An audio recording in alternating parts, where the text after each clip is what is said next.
Apat ang sugatan matapos pagbabarili ng mga hindi pa nakikilalang salarin sa Maluso, Basilan.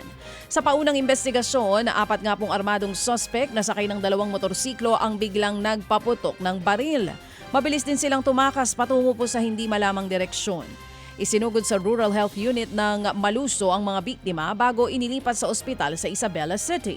Nagsasagawa po ng hot pursuit operations laban sa mga suspect. Mariing kinondena ng Basilan Police ang insidente at tiniyak na pinaigting na operasyon para matukoy at maaresto ang mga salarin. Sugatan po ang isang pahinante habang patay ang higit 30 baboy na karga ng isang nadisgrasyang truck sa National Highway sa Malungon, Sarangani. Base sa investigasyon, humigit kumulang 150 baboy ang karga ng truck.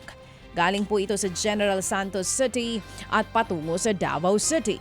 Bigla daw pumalya ang preno ng sasakyan sa gitna po yan ng biyahe dahilan nga para mawala ng kontrol ang driver at tuluyang tumumba ang truck.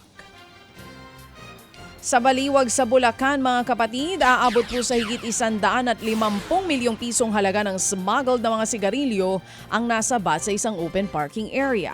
Nasa loob ng 2 container van ang nasa 2,000 kahon na smuggled na mga sigarilyo.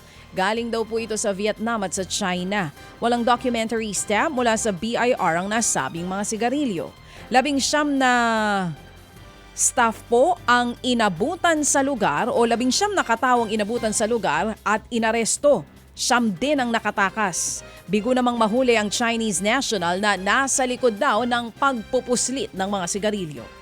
Mga kapatid, para sa iba pang mga balita at impormasyon, sundan niyo po kami sa X, Instagram, Facebook at syempre sa TikTok, True Network PH. Mag-subscribe din po kayo sa aming YouTube channel, True Network. May website din po tayo, truenetwork.ph at pwede niyo rin po kaming mapanood sa Channel 19 ng aming True FM TV. Lagi pa rin makinig sa radyo dito po sa 105.9 True FM dahil dito, laging true sa'yo, kapatid. Ito tayo sa totoo, tunay at tapat.